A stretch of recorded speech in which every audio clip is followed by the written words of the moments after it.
Muy buenos días, muy buenas tardes o seguramente muy buenas noches tenga usted, estimado oyente, según sea la hora y el país donde se encuentre escuchando este nuevo mensaje. Como siempre, le saluda el pastor bautista Nikos Ricoy, director del programa Encuentros y del ministerio Tinajas, llenando siempre a cada persona que nos escucha con el agua fresca, pura y limpia de la palabra de Dios desde aquí en España. Muy bienvenidos una vez más a todos y muchas gracias por estar ahí atentos al nuevo mensaje de hoy de nuestro programa Encuentros.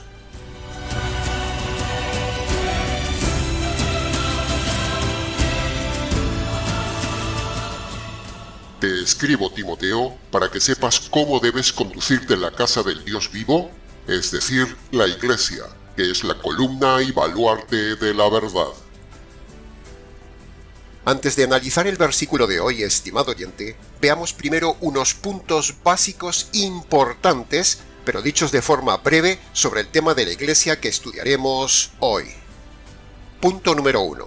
La Iglesia, bíblicamente hablando, no es un local donde se congrega gente. Punto número 2. La Iglesia es solo el grupo de personas convertidas por medio del Evangelio. Punto número 3. En una verdadera iglesia neotestamentaria solo puede haber congregadas ovejas, nunca cabras con ovejas, ni tampoco trigo con cizaña.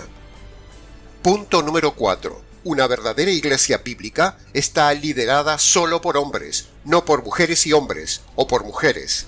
La mujer no puede ser pastora, ni líder, ni enseñar en la iglesia. Todo eso está prohibido por el Nuevo Testamento. Punto número 5. En el Nuevo Testamento no había locales físicos donde congregarse. Los convertidos se reunían solo en las casas. Ese es el modelo correcto de la iglesia neotestamentaria. Punto número 6. La iglesia, teológicamente hablando, es algo invisible. Es algo espiritual, no un edificio físico como se enseña por ahí. Y punto número 7. Lo que une a una iglesia no es el pastor, no. Tampoco es la música, no es el coro de alabanza, no es el local, no es estudiar la Biblia, no. Sino que lo que une a una verdadera iglesia es el Evangelio y el Señor del Evangelio.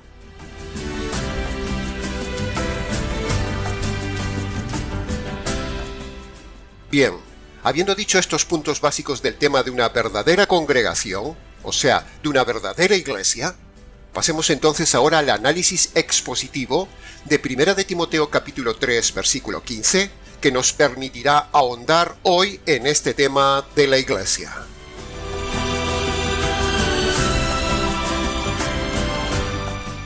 Entremos en el análisis, comentario y reflexión de la primera frase del versículo que dice: para que sepas cómo debes conducirte en la iglesia.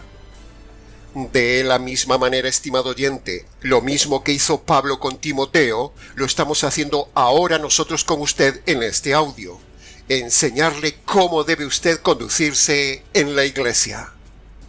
La Iglesia Católica Romana ha diseñado su forma de conducirse en la iglesia a través del invento de la liturgia que ellos tienen, que no tienen nada que ver con el Nuevo Testamento. Por otro lado, las iglesias evangélico-cristianas, siguiendo el método católico romano, también han diseñado su propia liturgia, es decir, han diseñado el protocolo a seguir dentro de la iglesia local. Pero la forma correcta de conducirse a la iglesia está registrado en las normas del Nuevo Testamento, no en protocolos modernos mal llamadas liturgias. Por ejemplo, la forma de predicar, la forma de evangelizar, el orden en las reuniones, la forma expositiva de estudiar, los líderes, la reverencia, la solemnidad, la forma del culto y, por supuesto, la forma de vestirse de la gente, sobre todo en las mujeres, porque la gran mayoría de las mujeres en las iglesias de hoy parecen mujeres mundanas luciéndose en la iglesia, con ropas ajustadas, mangas sisas, escotadas, sensuales, lujosas y modernas. Hay mujeres mal llamadas cristianas que no saben conducirse en la iglesia, no saben vestirse en la congregación, no solo no saben comportarse en conducta reverente y en modales en la iglesia, sino que no saben cómo vestirse con reverencia. Se visten igual que en el mundo. En el día de hoy, la iglesia es como un lugar en el mundo. Es para ir a presumir, para ir a conquistar pareja, para ir a sociabilizar, para ir a cantar, para ir a emocionarse, para ir a lucirse, para ir a pasarlo bien. Es un lugar de ir a aplaudir, de ir a pasar un rato y etcétera, etcétera. Pero, esa no es la forma de conducirse a la iglesia, estimado oyente. Y los que dirigen la liturgia en la iglesia, es decir, el pastor o el sacerdote de turno, son los responsables de toda esa mala conducta.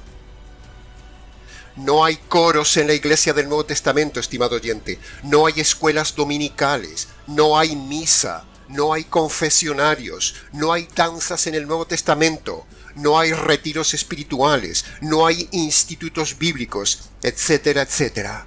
No hay nada en el Nuevo Testamento de lo que hay hoy en la Iglesia Católica Romana o evangélico-cristiana. Lea usted mismo el Nuevo Testamento, estimado oyente, se lo ruego, y verá cómo se conducían los convertidos en la iglesia primitiva, a ver si se parece en algo a cómo se conduce la falsa iglesia moderna del día de hoy, sea católico-romana o evangélico-cristiana. Tómese un mini trabajo de leer tan solo una vez todo el Nuevo Testamento, desde el libro de los Hechos en adelante, y usted mismo, con sus propios ojos, verá cómo se conducían los cristianos en la iglesia del Nuevo Testamento, que no tiene nada que ver con la forma de conducirse en el sistema moderno eclesial del día de hoy. Compare, estimado oyente, compare y márchese de esas iglesias mundanas, modernas, ritualistas, emocionales y nada bíblicas.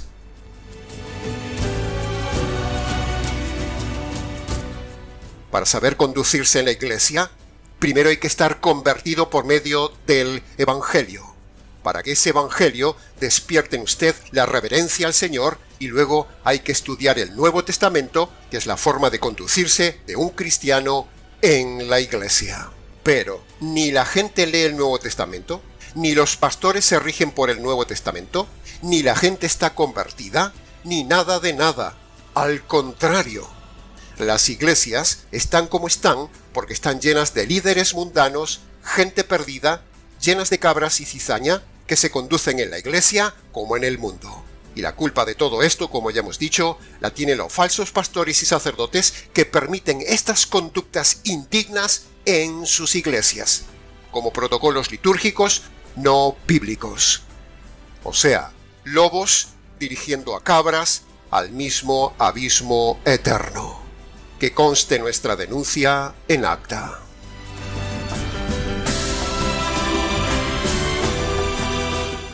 Pasemos ahora al análisis, comentario y reflexión de la segunda frase del versículo de hoy, que dice, en la casa de Dios. Si la iglesia es una casa espiritual, entonces debemos cuidarla, estimado oyente, debemos filtrar, debemos evitar que entren los ladrones y debemos mantenerla pura para que no se derrumbe. Si la suma de los convertidos es la casa de Dios, entonces, como líderes, debemos empezar por filtrar a cada una de las personas que quieren entrar, para no dejar entrar cabras, sino solo ovejas. Debemos velar como líderes por la conducta de los miembros. Por ejemplo, usted no debe estar con sobrepeso, estimado oyente, excepto que esté enfermo. Ni tampoco puede ser anoréxico, ni operarse por vanidad, ni vestirse como un hippie desaliñado, o como un payaso, o vestirse de forma sensual. No.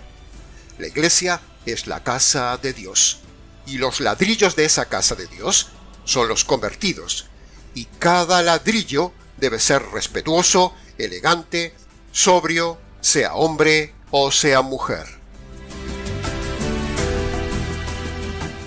En el día de hoy, las iglesias no parecen la casa reverente y solemne de Dios, sino más bien parecen un espectáculo de circo, parecen antros, parecen asociaciones, lugares de estudio motivacional, discotecas, donde incluso se usa humo y luces de colores con la música.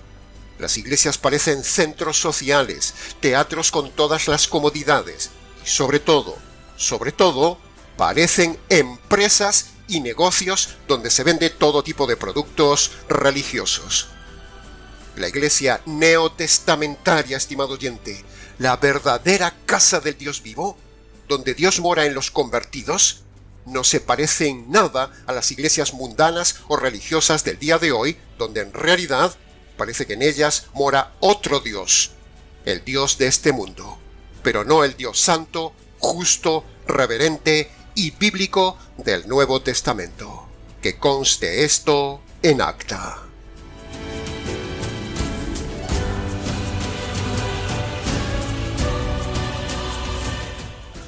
Pasemos ahora al análisis, comentario y reflexión de la tercera frase del día de hoy que dice: la iglesia del Dios vivo. Si la iglesia es un cuerpo vivo porque Dios le da vida por medio del poder del Evangelio, entonces debemos evitar que entren virus en ese cuerpo vivo para mantenerla saludable. Por otro lado, si la iglesia es de Dios, como dice la frase, entonces no es nuestra. No es propiedad de un pastor o de una institución religiosa. No. Y si es una verdadera iglesia, debemos evitar que entre la religión, porque la religión es todo lo contrario a una iglesia viva. La religión es seca, repetitiva, fría, muerta, mecánica, ceremonialista, emocionalista y no bíblica. Pero la iglesia del Dios vivo no es algo muerto, ni ritualista, ni repetitivo, ni emotivo. Cuando usted va a una iglesia católico romana, por ejemplo, allí todo es muerte y repetición. Y luego cuando se pasa a una iglesia evangélico-cristiana, todo es ruido, emociones y música. Es como que usted sale de la sartén y se mete en el fuego. Ninguna de las dos es algo vivo, algo fresco, algo sano, algo puro, algo que transmita vida, algo que edifique, algo que le llene, algo que le enseñe correctamente, o un lugar donde se preocupen de usted. En esos lugares solo transmiten emociones en las iglesias musicales, o repeticiones y muerte en las iglesias católico-romanas. Pero la verdadera iglesia del Dios vivo es algo vivo, dice el versículo, y el poder de esa vida la da la conversión por medio del Evangelio. El Evangelio es el poder vivo de Dios que da vida a los miembros de esa iglesia. La música no da vida, estimado oyente. La música solo despierta las emociones. Un pastor gritón y energúmeno no tiene vida, solo tiene gritos y manipulación. Un sacerdote es como algo mecánico y repetitivo. No tiene vida, está muerto. Nada de todo eso es del Espíritu de Dios, estimado oyente. Salga de ahí. Es mejor estar solo que mal congregado y haciéndose cómplice de esas iglesias muertas o emocionales. Dios le llamará a cuentas un día si usted se asoció con una iglesia muerta. Dios es vivo, estimado oyente, y la iglesia del Dios vivo es viva, transmite verdad, transmite vida, poder. Sin el Evangelio vivo del Señor del Evangelio resucitado, no hay iglesia viva. Que conste en acta.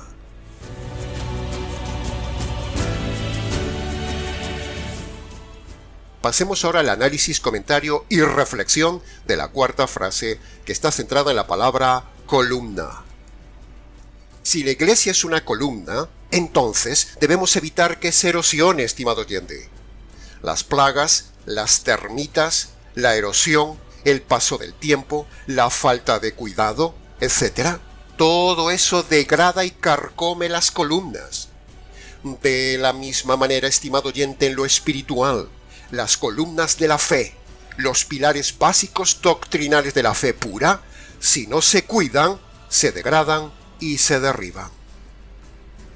Tenemos las termitas de la psicología metida en las mal llamadas iglesias. Tenemos la plaga del divorcio metido en las mal llamadas iglesias. Tenemos el óxido de la mundanalidad con su música y vestimenta moderna metido en las mal llamadas iglesias. Tenemos la contaminación de las ideas motivacionales metidas en las mal llamadas iglesias. Y tenemos la erosión de las malas doctrinas metidas en la iglesia. Todo esto y más erosionan las columnas de la Iglesia, es decir, las doctrinas básicas de la verdad. Por eso estamos en este ministerio fumigando cada semana esas plagas para conservar las columnas sólidas de la verdad doctrinal y protegiendo la sana doctrina. Que conste en acta.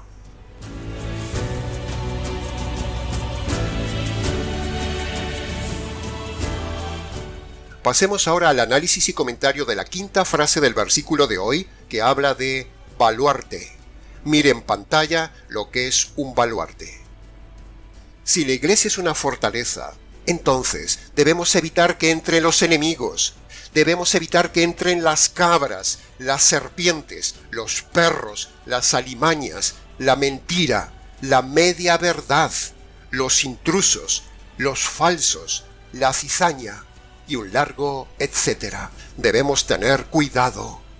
Debemos tener vigilantes en las almenas y en las puertas de la fortaleza de la iglesia. Debemos mantenernos unidos, firmes y fuertes contra los enemigos de la verdad, que en este caso son las sectas y las religiones. Todo ese ejército de enemigos quieren invadir la fortaleza de la verdadera iglesia de Cristo. Los enemigos que atacan la fortaleza de la verdadera iglesia, es decir, las copias de iglesias, las pseudo-iglesias, los engañadores de la iglesia, las fábricas de negocio y de doctrinas de demonios, en lugar de proteger la verdad, como castillos y fortalezas, son todo tipo de antros con las puertas abiertas a todo el mundo, y así es como ha invadido el mundo con su herejía y con su error doctrinal la iglesia. Esas pseudo-iglesias no son fortalezas sobre la roca, estimado oyente, sino que son fortalezas de cartón. Son iglesias flojas, tibias, iglesias de plástico y de puertas abiertas para que entre todo el mundo pagano. Todo lo contrario de la verdadera iglesia bíblica. La tibieza, el relativismo, el modernismo, la neoeclesiología, el americanismo, el sincretismo y el ecumenismo, todo esto y más, se ha instalado en las falsas iglesias del día de hoy. Pero la pureza de la sana doctrina está protegida por unos pocos que no hemos doblado nuestras rodillas ante el Baal moderno eclesial de la mala doctrina y la mundanalidad. Así que, a continuación, una vez más, le recordaremos la lista de las mal llamadas iglesias, o sea, de fortalezas de cartón piedra, de iglesias de plástico y sensacionalistas que no tienen sana doctrina en el día de hoy. Preste atención a la lista siguiente, que es todo menos una fortaleza de la verdad. Son circos, teatros, discotecas, lugares religiosos, lugares de peregrinación, templos, lugares de ocio, lugares de fiesta, lugares de música, de danza y asociaciones, y centros de negocio. Pero no son la verdadera iglesia bíblica. Así que preste atención por si acaso usted está en alguna de estas iglesias. La moderna iglesia emergente, el movimiento misionero mundial, los calvinistas reformados, los anglicanos, los católicos romanos, los unicitarios, la secta de los estudiantes de griego, todas las iglesias pentecostales o carismáticas, la iglesia de la luz, la iglesia universal, la iglesia de los G12, la iglesia del Génesis 2, los de la teoterapia, los Pare de Sufrir y Solo Jesús, la secta de Witness Lee, los adventistas, los presbiterianos, los de las iglesias de sanidades, prosperidad y milagros, todas las iglesias que tienen apóstoles y profetas, todas las iglesias que tienen pastoras o mujeres líderes, los arminianos, los pelagianos, los luteranos, las asambleas de Dios, los bautistas liberales y los bautistas fundamentales, la iglesia de William Branham, todos los divorcistas, la secta de la cienciología, la iglesia cuadrangular, los masones, los mormones, todos los mesiánicos, el judaísmo, los metodistas, la iglesia de Dios ministerial de Jesucristo, la iglesia de la luz del mundo, la iglesia Centro Mundial de Avivamiento, el Ejército de Salvación, los mal llamados Testigos de Jehová, la iglesia de la Unificación y un largo etcétera. Todas estas chapuzas mal llamadas iglesias son todo menos el baluarte de la verdad. Todas tienen doctrinas falsas, donde se enseñan doctrinas de demonios. Si usted está en alguna de ellas, márchese de ahí, estimado oyente, para no hacerse cómplice de sus malas doctrinas y de su mala conducta. Que conste en acta.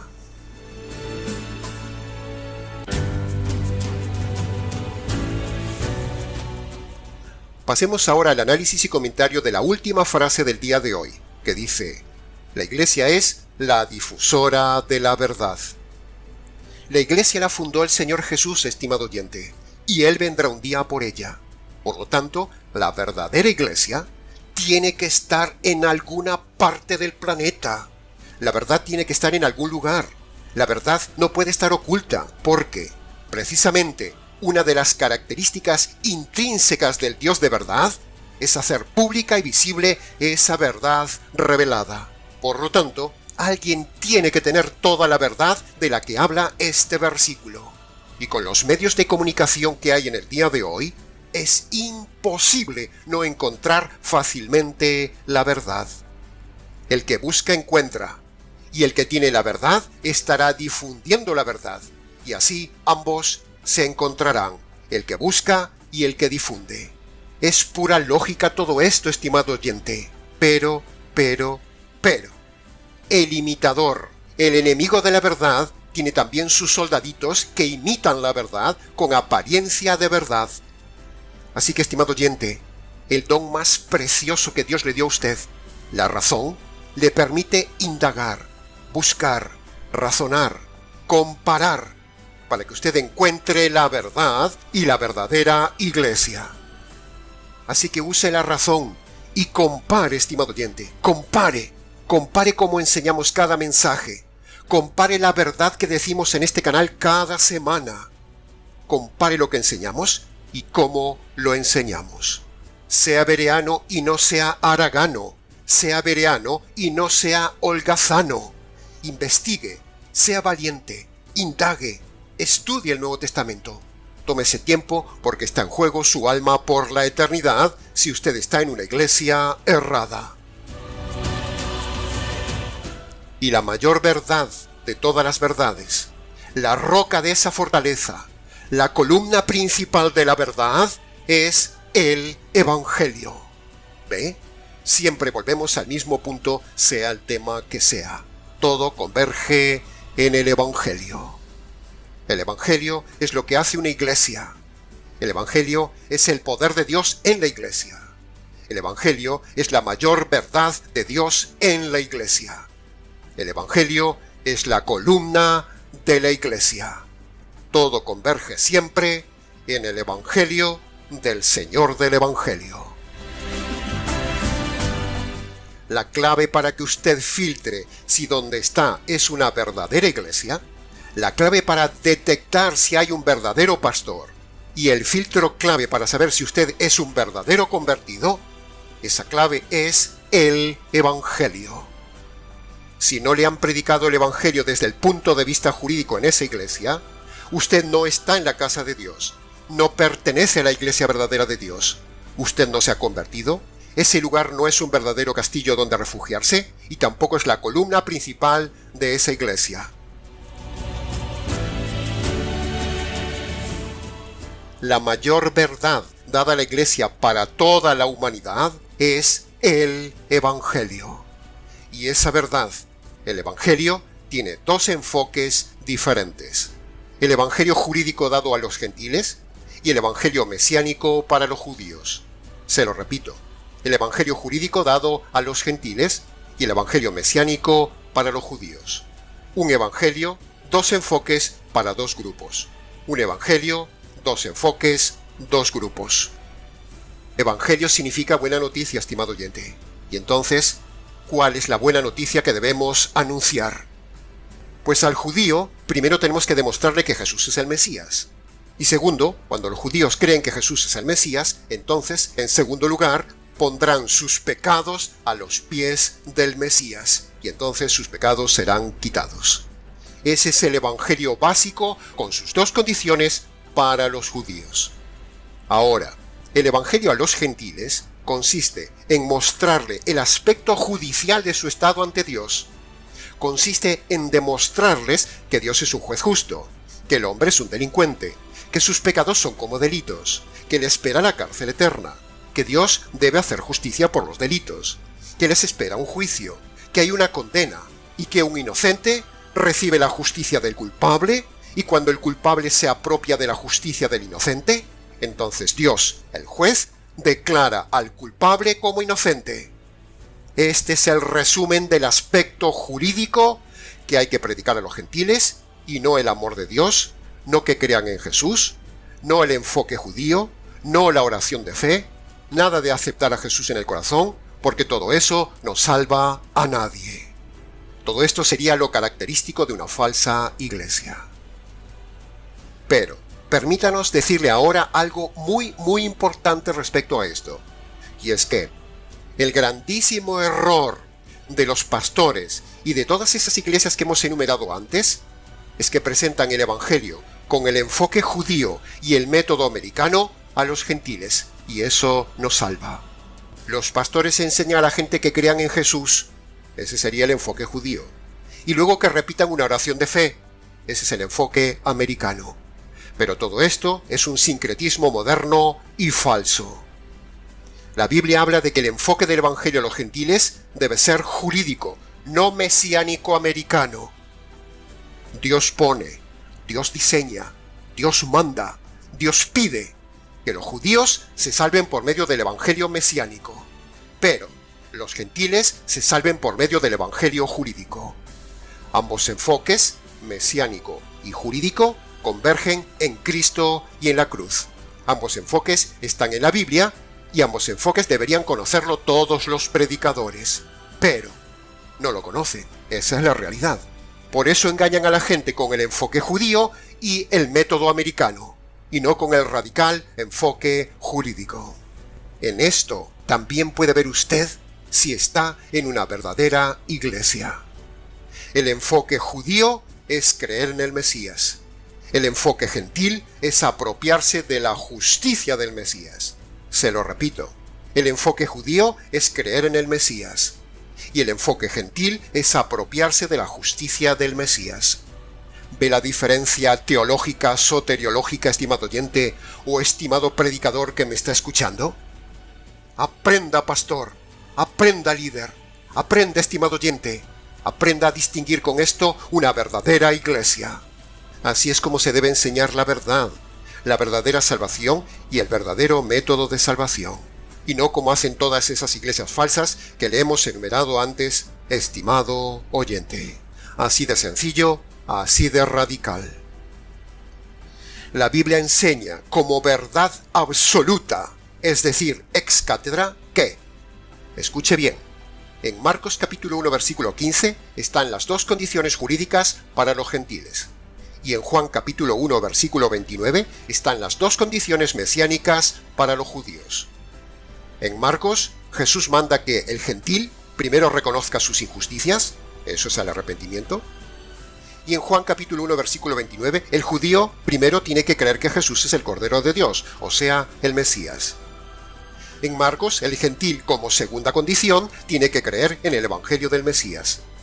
Y en Juan capítulo 1 versículo 29, la segunda condición para el judío es creer que ese Cordero le quita los pecados. ¿Ve la diferencia de enfoque, estimado oyente, según sea judío o gentil? Esta es la verdadera soteriología integral, completa, expositiva y bíblica de la salvación. Todo lo demás es falso de una iglesia falsa. En todas las iglesias que hemos enumerado antes, se enseña y se mezcla el enfoque judío de creer en Jesús con el método americano de pase al frente, repita una oración y acepte a Jesús en el corazón. Pero eso no tiene ningún poder para salvar a los gentiles.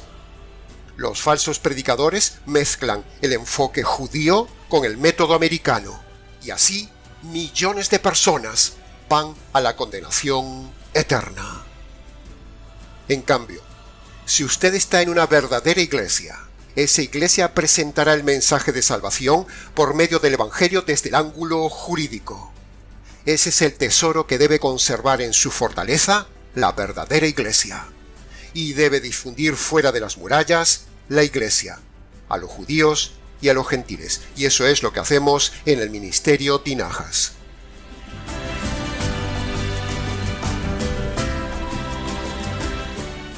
Todo lugar donde no se predique el evangelio jurídico a los gentiles no es iglesia verdadera. No es vanidad lo que decimos, estimado oyente, es pura objetividad y denuncia pragmática. Si filtráramos todas esas iglesias que hemos visto antes, una a una, veríamos que todas tienen algún punto doctrinal errado, empezando por el evangelio.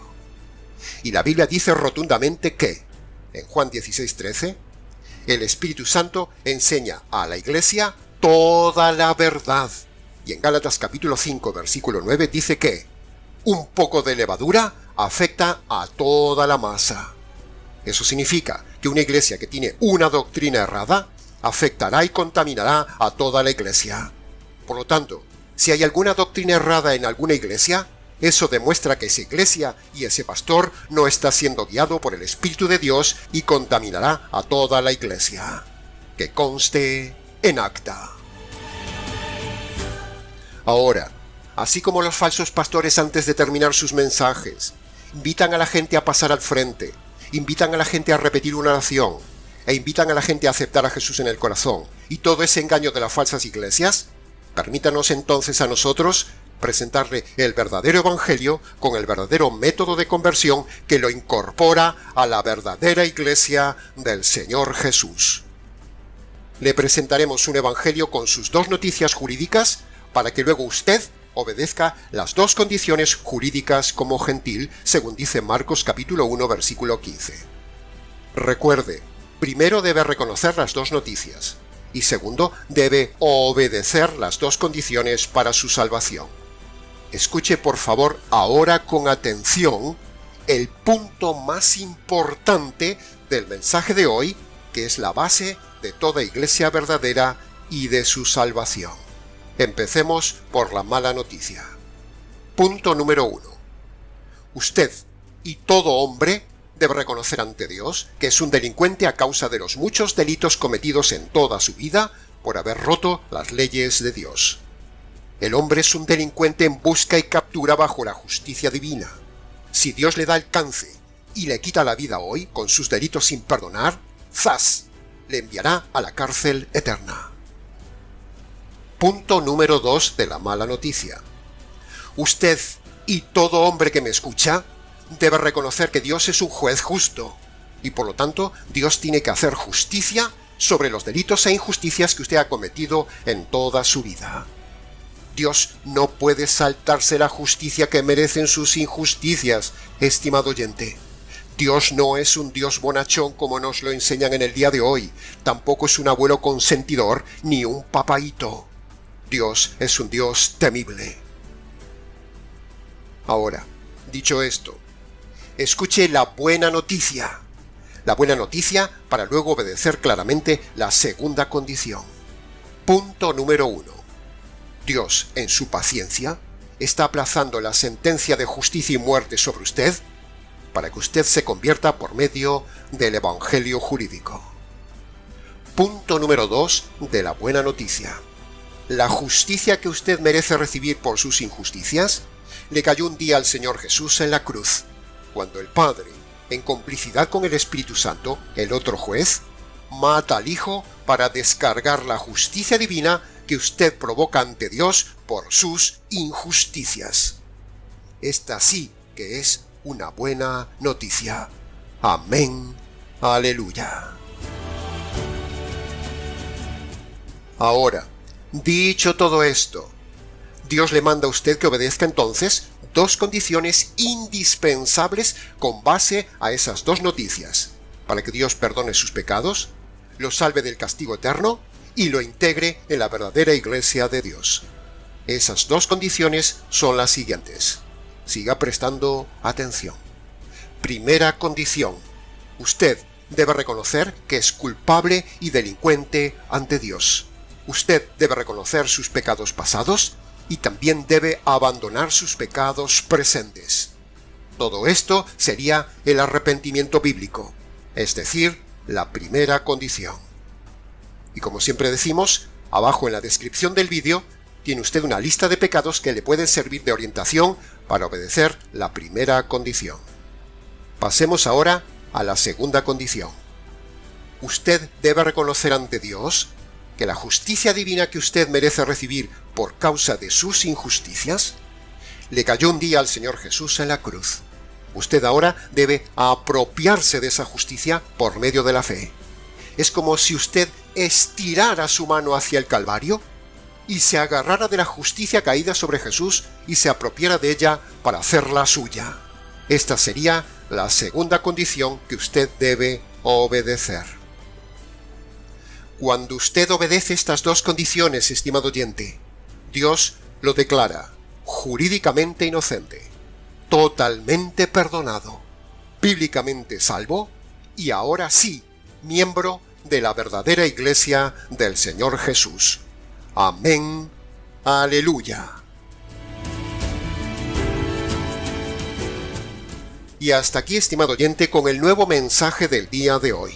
¿Cómo saber si usted está en una iglesia verdadera? Mucho más se podría haber dicho de este tema técnico, pero con lo dicho es suficiente. El que tenga oídos, que entienda. Para preguntas, comentarios y demás, si quiere, escríbanos. ¿Les ha compartido la verdad, solo la verdad y nada más que la verdad del tema de hoy? Este expositor bíblico, Nikos Ricoi, desde este baluarte de la verdad, el Ministerio Tinajas, desde aquí en España, para todo el mundo hispanoamericano. Será entonces, con el gusto de siempre, hasta nuestro próximo encuentro con la verdad, aquí en su programa Encuentros.